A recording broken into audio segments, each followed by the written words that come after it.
صحابہ کی عظمت ذکر کی. عظمت ذکر کرنے کے بعد قرآن نے ایک جملہ کہا کہ یہ عظمتیں کیوں دی؟ لِيَغِيظَ بِهِمُ الْكُفَّارَ، لِيَغِيظَ بِهِمُ الْكُفَّارَ. صحابہ کو عظمتیں اس لیے دی کہ ان کے بغض رکھنے والے کا حکم واضح ہو جائے. ان سے جو بغض رکھتا ہے وہ مسلمان نہیں ہوتا، الکفار. ان کی بے ادبی کرنے والا.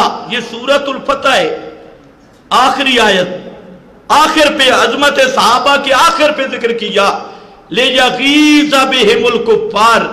امام مالک نے، قرطبی نے یہاں سے استنباط کیا اور امام مالک نے اس آیت کو پڑھ کے ذکر کیا جو اصحاب محمد صلی اللہ علیہ وسلم کی تنقید کرتا ہے وہ آدمی کافر ہے، وہ آدمی مسلمان نہیں. امام مدینہ امام مالک کا یہ ارشاد تمام مفسرین حضرات نے لکھا. تو سب صحابہ کے متعلق یہاں یہی ذکر کیا کہ لِيَغِيظَ بِهِمُ الْكُفَّارَ. جو صحابہ سے بغض رکھتا ہے وہ مسلمان نہیں، وہ کافر ہے. اب یہ قرآن کا مسئلہ ہے بھائی، نہ اہل سنت کا نہ اہل تشیع کا. یہ قرآن کا مسئلہ ہے کہ صحابہ سے بغض رکھنے والا یہ کافر ہے. اب میں یہاں سے تقریر شروع کروں گا، تمہید ختم. اس دنیا میں ایک شخصیت اصحاب رسول کی دنیا میں ایک شخصیت جن کے متعلق معین طور پر، مشخص طور پر صحابیت قرآن مقدس کی نص قطعی میں ثابت ہے. اور اس کی وجہ یہ ہے جو اس کو مانتا ہے وہ سب کو مانتا ہے. یہ بھی ایک سوال تھا کہ ایک کی صحبت، ایک کی صحابیت قرآن نے قطعی طور پہ، مشخص طور پہ، معین طور پہ، اتفاقی طور پہ نص قطعی و ثبوت، قطعی و دلالت، صحیح و دلالت میں بیان کر دی. اور یاد رکھو یہ اللہ کا کلام ہے، حکمت سے بھرا ہوا. اللہ کو پتا تھا ایک کی صحبت قطعی ہو جائے گی تو جو ایک کو مانے گا وہ کسی کا انکار نہیں کر سکے گا. آج بھی دیکھ لو، جس نے اس کو مانا اس نے سب کو مانا، اور جس نے اس کو نہیں مانا اس نے کسی کو نہیں مانا. اور وہ کون ہے؟ سیدنا صدیق اکبر رضی اللہ تعالی عنہ. اب میرے اس بیان کو اہل سنت بھی توجہ سے سنیں اور طلب حق کے متلاشی اہل تشیع تک میری آواز پہنچے وہ بھی توجہ سے سنیں. انشاءاللہ ایک دونے دو سے دو دونی چار. قرآن مقدس کا مسئلہ اور نص قطعی اور نص بھی ایسی کہ تمام اہل تشیع کے مفسرین، تمام اہل سنت کے مفسرین، تمام اہل تشیع کے ائمہ، تمام اہل سنت کے اکابر اس بات پہ متفق ہیں کہ اس آیت میں سوائے ابو بکر صدیق کے کسی کا تذکرہ نہیں.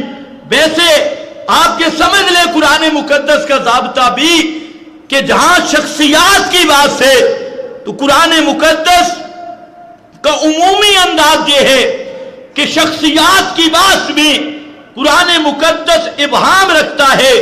اس کی تفسیر میں کئی اقوال ہوتے ہیں.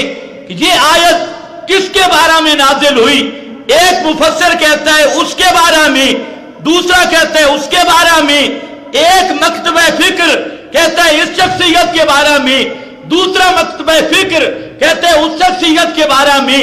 تو وہاں پر روایات کی آبھاس ہوتی ہے، کیل کول ہوتا ہے. لیکن جو آیت میں پیش کرنے لگا ہوں کہ یہ وہ آیت ہے 14 صدیوں میں جب سے یہ آیت آئی آج تک قرآن پہ ایمان رکھنے والے اور دعویٰ کرنے والے سب متفق ہیں کہ اس آیت میں صرف اور صرف جس کا تذکرہ ہے وہ ابو بکر صدیق ہے.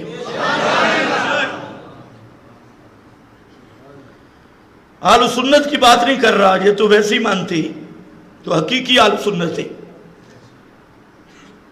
اور اہل تشیع اصول کافی اٹھا کے دیکھ لیں، وہاں پر بھی لکھا ہے اس آیت سے مراد صدیق اکبر ہے، ابو بکر صدیق. تفسیر البرہان اور اصول کافی میں مسئلہ اور بھی ہے. امام باقر فرماتی ہے، امام معصوم فرماتی. تفسیر البرہان شیعہ مذہب کی تفسیر، اس میں لکھا ہے حضرت علی فرماتی ہے. یہاں امام باقر وہاں حضرت علی. تفسیر المیزان شیعہ کی تفسیر، تفسیر اثنا عشری فارسی والی شیعہ کی تفسیر، تفسیر تقریب القرآن یہ شیعہ کی تفسیر. اسی طریقہ سے تقریباً 50 تفسیریں جو خالصتاً شیعہ کی تفسیریں ہیں، تفسیر صافی اور اس طرح کی تفسیریں، سب کے سب لکھتے ہیں کہ اس آیت میں صرف ابو بکر صدیق کی بات ہو رہی ہے اور کسی کی نہیں.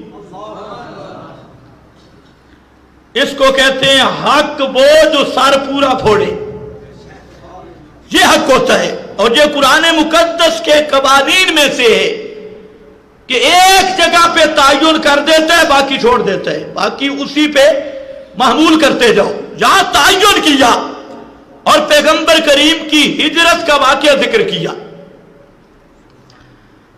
یہ سورہ توبہ ہے اور یہ ذہن میں رکھ لو، سورہ توبہ آخری سورت ہے، قرآن مقدس کی آخری سورت. ہجرت پہلے ہوئی تھی، واقعہ سورہ توبہ میں ذکر ہوا آپ کی زندگی کے آخری ایام میں، اور مقصد تھا شان صدیق اکبر کو بیان کرنا. ہجرت تو گزر گئی تھی، اب سورہ توبہ میں آخری سورت میں قرآن نے ذکر کیا.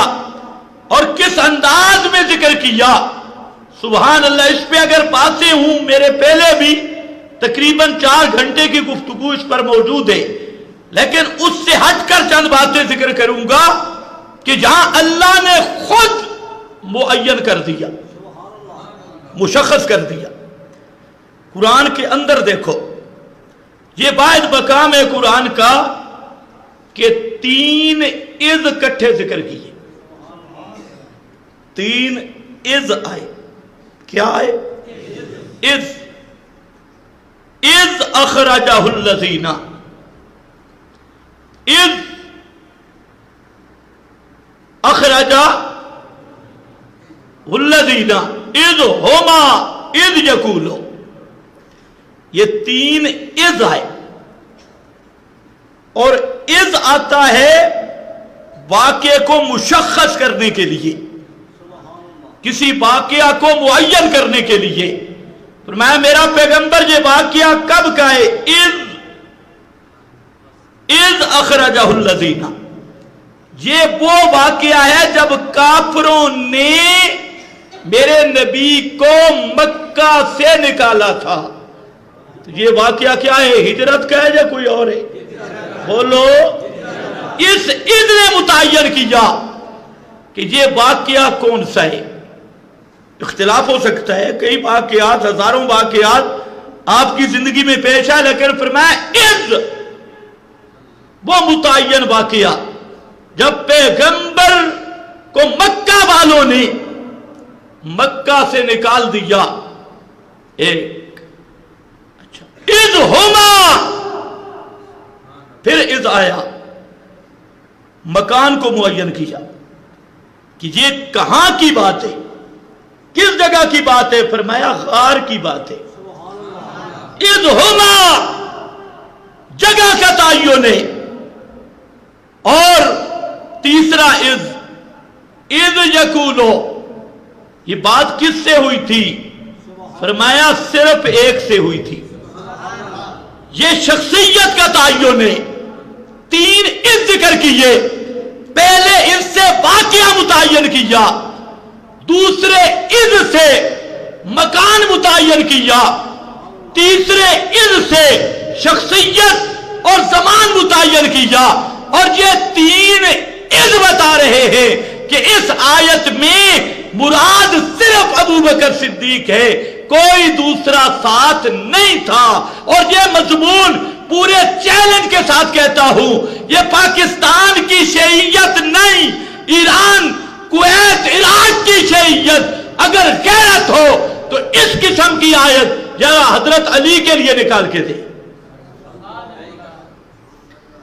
یہ آیت ہے کس کے لیے؟ صرف صدیق کے، یہ کسی اور کے لیے نہیں. حضرت علی کے ساتھ محبت ہمارا ایمان ہے، لیکن مرتبہ ہر ایک کا اپنا ہے، شان ہر ایک کی اپنی ہے.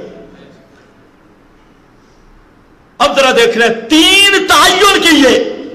یہ پہلا نقطہ ہے اس آیت پر، اس سے متعین ہو گیا. اب دوسرا فرمایا کہ ثانی اثنین اذ ہما فی الغار. ثانی اثنین، جہاں پر ایک بحث چل پڑی کہ ثانی سے مراد کون ہے؟ اثنین کا معنی دو، ثانی کا معنی دوسرا. یہاں دوسرا کس کو کہا گیا اور پہلا کس کو کہا گیا؟ اتنا قرآن نے بتایا. اثنین تھے دو، ایک پہلا تھا دوسرا، ایک پہلا تھا ایک دوسرا تھا، اور ایک اول تھا ایک ثانی تھا. توجہ ہے؟ ایک اول تھا ایک پہلا تھا ایک. اس میں مفسرین پریشان ہو گئے کہ یہ ثانی کون ہے، پہلا کون ہے، اول کون ہے اور دوسرا کون ہے؟ سبحان اللہ، یہ بھی قرآن کا اعجاز ہے. ایسی طرز پہ بیان کیا کہ اول اور ثانی، اول ثانی، جہاں تک شان مرتبے کی بات ہے تو وہ تو ہیں محمد مصطفیٰ لا ثانی. پتہ نہیں آپ کو سمجھ بھی آئی ہے کہ نہیں؟ مرتبے اور شان میں آپ ثانی نہیں بلکہ کیا ہیں؟ لا ثانی. شان و مرتبہ فضیلت میں محمد مصطفیٰ ہیں لا ثانی، ثانی نہیں. لیکن جہاں قرآن میں جو سیاق ہے تو ثانی نبی پاک کو فرمایا. یہاں ثانی اللہ کے نبی کو کس حیثیت سے فرمایا؟